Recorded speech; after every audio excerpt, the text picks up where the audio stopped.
USSന്റെ പരീക്ഷ കഴിഞ്ഞിട്ട് നിങ്ങളിപ്പം വീട്ടിലെത്തിയിട്ടുണ്ടാവും.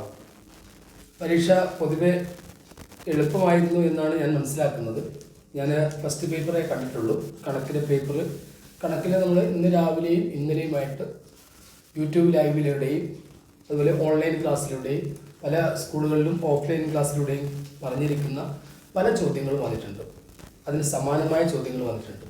അപ്പോൾ പൊതുവെ കണക്ക് എളുപ്പമാകേണ്ടതാണ്. ചില സമയത്ത് ഒന്ന് നമ്മൾ മാറി ചിന്തിച്ചു കഴിഞ്ഞാൽ ആൻസർ തെറ്റിപ്പോകാനും സാധ്യതയുണ്ട്. അത് നമുക്ക് ഇതിൻ്റെ ആൻസർ കീയിലേക്കൊന്ന് പോകാം. എൻ്റെ കയ്യിലുള്ള സെറ്റ് സി ആണ്. സെറ്റ് സിയിലെ ആൻസർ കീയാണ് ഞാൻ ഇവിടെ കൊടുത്തിരിക്കുന്നത്. ഈ വീഡിയോന് ശേഷം ഇത് ഓരോന്ന് എങ്ങനെ കിട്ടി എന്നുള്ളത് ഒരു വീഡിയോ നമുക്ക് ഇതിന് ശേഷം നിങ്ങൾക്ക് പ്രതീക്ഷിക്കാം. ഏതായാലും നമ്മൾ സെറ്റ് സി, അപ്പോൾ പലരുടെയും കയ്യിൽ പല സെറ്റുകളാണ് സെറ്റ് ഉണ്ടാവുക. ആൽഫക്കോഡ് വേറെ ആയിരിക്കും. എന്തായാലും സെറ്റ് സിയിൽ ആ ഓപ്ഷനോടൊപ്പം തന്നെ ഞാൻ അതിൻ്റെ ആൻസറും കൂടെ എഴുതിയിട്ടുണ്ട്. നമുക്ക് ആ ആൻസറിലേക്കൊന്ന് നോക്കാം. ഇവിടെ 31ാമത്തെ ചോദ്യം, അത് ഏറ്റവും വലിയ സംഖ്യ ഏത് എന്നുള്ള ചോദ്യമാണ്. അതിലൊരു ഫ്രാക്ഷൻ 3 ഫ്രാക്ഷൻ കൊടുത്തിട്ട് 4ാമത്തത് ഒരു ഡെസിമൽ സംഖ്യയാണ് കൊടുത്തിരിക്കുന്നത്. പക്ഷെ അതിനേക്കാളും വലുത് 3/7 തന്നെയാണ്. അപ്പോൾ നമുക്ക് ഓപ്ഷൻ സി ആണ് ശരി. ഓപ്ഷൻ സി അത് മാർക്ക് ചെയ്യുക, 3/7. 32ാമത്തെ ചോദ്യം ഒരു പെർഫെക്റ്റ് സ്ക്വയർ കിട്ടുമെന്നുള്ള ചോദ്യമാണ്. 4/27 × 50/5 ഏത് സംഖ്യ കൊണ്ട് ഗുണിച്ചാൽ പെർഫെക്റ്റ് സ്ക്വയർ കിട്ടുമെന്നുള്ളതാണ്. അതിലെ ഓപ്ഷൻ എ ആണ്, 2 ആണ് ശരി, ഓപ്ഷൻ എ. 33ാമത്തെ ചോദ്യം 49 ഘടകങ്ങളുള്ള 49 ഘടകങ്ങളുള്ള ചെറിയ സംഖ്യ ഏത് എന്നുള്ള ചോദ്യം. ഘടകങ്ങളുടെ എണ്ണം കാണുന്ന ചോദ്യമാണ്. ആ ചോദ്യം വരും എന്നുള്ളത് നേരത്തെ ഞാൻ പറഞ്ഞതാണ്. 49 ഘടകങ്ങളുള്ള സംഖ്യ 36/3 എന്ന് പറഞ്ഞാൽ ഓപ്ഷൻ ബി ആണ്, 36/3. ഇനി 34ാമത്തെ ചോദ്യം -10 നിന്ന് 4 കുറച്ചാൽ എത്ര? -10 നിന്ന് 4 കുറയ്ക്കുമ്പോൾ തിരിച്ചങ്ങോട്ട് കൂട്ടുക എന്നതാണ് അർത്ഥം. അപ്പോൾ അങ്ങനെയാണെങ്കിൽ -14 ഓപ്ഷൻ എ ആണ്. ഇനി 35ാമത്തെ ചോദ്യം x - y - z എന്നതിൻ്റെ ഒരു കാര്യമാണ് പറഞ്ഞിരിക്കുന്നത്. അതിൻ്റെ ആൻസർ ഓപ്ഷൻ എ ആണ്, x - y + z ആണ്. 36ാമത്തെ ചോദ്യം 12.50 വാങ്ങി 13 രൂപയ്ക്ക് വിറ്റു, ലാഭശതമാനം എന്നുള്ള രീതിയിൽ ചോദ്യം. ആ ചോദ്യത്തിന് ഓപ്ഷൻ ബി ആണ്, 4% ശരി. ഇനി 37ാമത്തെ ചോദ്യം 12 ആളുകളുടെ ആവറേജ് വയസ്സ് എന്നതായിട്ട് ബന്ധപ്പെട്ട ചോദ്യം. അത് 25 + 25 ആണ്, അത് 50 ആണ് ആൻസർ, ഓപ്ഷൻ സി.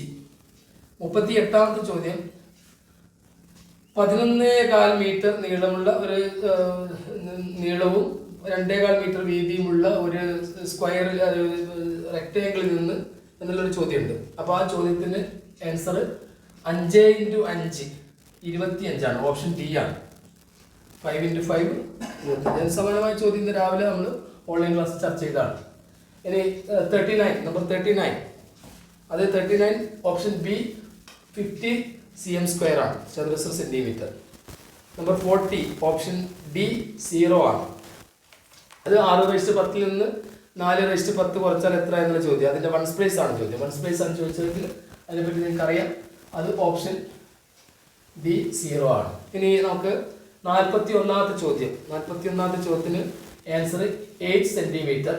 42ാമത്തെ ചോദ്യത്തിന് അത് 100ൽ നിന്ന് 60 കുറയ്ക്കണം, 40 ഡിഗ്രിയാണ് ശരി, 40 ഡിഗ്രി. ഇനി 43ാമത്തെ ചോദ്യം 4/31 ആണ്. അതായത് 16ന്റെ 4/1 എത്ര എന്നുള്ള ചോദ്യം എനിക്ക് തോന്നുന്നത്. അതേസമയത്ത് അതിൻ്റെ ആൻസർ ഇതാണ്, 4/31. 44ാമത്തത് XYZ എന്നത് ഒരു ചോദ്യമുണ്ട്. അത് 44ാമത്താണ്. അതിൻ്റെ ആൻസർ ഓപ്ഷൻ ഡി 100 cm². ഇനി നമ്പർ 45ൽ ഓപ്ഷൻ ബി ആണ്. Option B 2.25 litre. അത് വോളിയമായിട്ട് ബന്ധപ്പെട്ട ചോദ്യമാണെന്ന് എനിക്ക് തോന്നുന്നത്. 2.25 ലിറ്റർ. 46ാമത്തത് അത് 45ന്റെ സ്ക്വയർ 2025 തന്നുകൊണ്ടൊരു ചോദ്യമാണ്. അതിൻ്റെ ആൻസർ ഓപ്ഷൻ സി ആണ്, അതായത് 45. നേരത്തെ പറഞ്ഞു കഴിഞ്ഞു ഇത് സെറ്റ് സിയിലെ കാര്യമാണ്. അതുകൊണ്ടാണ് ഞാൻ ഇവിടെ ആൻസർ കൂടി കൊടുത്തിരിക്കുന്നത്. അപ്പോൾ നിങ്ങളുടെ അടുത്ത് പല സെറ്റുകളായിരിക്കും ഉണ്ടാവുക. അത് നോക്കിയിട്ട് നിങ്ങൾ ആൻസർ നോക്കിയിട്ട് നിങ്ങൾ ക്ലാരിഫൈ ചെയ്യേണ്ടതാണ്. അടുത്തത് 47ാമത്തെ ചോദ്യം. 47ാമത്തെ ചോദ്യം 1 പ്ലേസിൽ 3 വരുന്ന രണ്ടക്ക സംഖ്യ എന്നുള്ള ബന്ധപ്പെട്ട ചോദ്യമുണ്ട്. അതിൽ ഓപ്ഷൻ ബി ആണ്. കാരണം 10⁻n+3 n വില 1 കൊടുത്തു 2 കൊടുത്തു അങ്ങനെ 9 വരെ കൊടുക്കാൻ പാടുള്ളൂ. അല്ലാത്ത കൊടുത്തു കഴിഞ്ഞാൽ നമുക്ക് അതനുസരിച്ച് കിട്ടില്ല. അതുകൊണ്ട് ഇവിടെ ഓപ്ഷൻ ബി 47 ഓപ്ഷൻ ബി ആണ്. 10⁻n+3. ഓക്കെ. ദെൻ 48ാമത്തത് ഒരു ത്രികോണത്തിന്റെ 40 സെന്റിമീറ്റർ ചുറ്റളവുള്ള പെരിമീറ്ററുള്ള ഒരു ത്രികോണത്തിന്റെ ചുറ്റളവ് തന്നിട്ടുണ്ട് 40. അത് 40ന്റെ പകുതിയിൽ കുറവേ വരാൻ പാടുള്ളൂ. 40ന്റെ പകുതി അറിയാം 20 ആണെന്ന്. 20ന്റെ താഴെയുള്ള ഒരു സംഖ്യ അതിൽ 19 മാത്രമേ ഉള്ളൂ. അപ്പോൾ ഓപ്ഷൻ എ ആണ് ശരി. ഇനി അടുത്തത് 49 ആണ്. തീവണ്ടി ട്രെയിനായിട്ട് ബന്ധപ്പെട്ട ചോദ്യം ഇന്നും നമ്മൾ പറഞ്ഞതാണ്. പക്ഷെ അതിനേക്കാൾ ചെറിയൊരു ചോദ്യമാണ് വന്നിരിക്കുന്നത് ട്രെയിനിൻ്റെ കാര്യം. അത് 150/25 6 സെക്കൻഡ്. അപ്പോൾ ഓപ്ഷൻ എ 6 സെക്കൻഡ്. ഇനി 50 ലാസ്റ്റിലത്തെ ചോദ്യം. ഒരു വൃത്തം വരച്ചിട്ട് അതിലെ ഗണിത ക്ലബിൻ്റെ ആയിട്ട് ബന്ധപ്പെട്ട് അതിൽ എത്ര ഭാഗമാണ് ഇംഗ്ലീഷ് ക്ലബ് എന്നുള്ള ചോദ്യമുണ്ട്. അപ്പോൾ ഇത് 30% എന്നത് 30 ഡിഗ്രി എന്നത് 30% അല്ല. 30 ഡിഗ്രി എന്നത് 30% അല്ല. അപ്പോൾ അതുകൊണ്ട് ഓപ്ഷൻ സി 12ൽ ഒരു ഭാഗം. അപ്പം എല്ലാം ഒന്നുകൂടി നോക്കുക നിങ്ങൾ. ഇവിടെ 31 സെറ്റ് സി ആണ് ഇവിടെ പരിഗണിക്കുന്നത്. സെറ്റ് സിയിൽ 31C, 32A, 33D, 34A, 35A, 36B, 37C, 38D, 39B, 40D, 41C, 42B, 43C, 44D, 45B, 46C, 47B, 48A, 49A, 50C. അപ്പോൾ നിങ്ങളുടെ അഭിപ്രായങ്ങൾ അറിയിക്കുക. മാത്രമല്ല ഈ ചോദ്യങ്ങളുടെ 20 ചോദ്യങ്ങളുടെയും വിവരണം വെച്ചുകൊണ്ടുള്ള വീഡിയോ നിങ്ങൾക്ക് ഉടനെ പ്രതീക്ഷിക്കാം.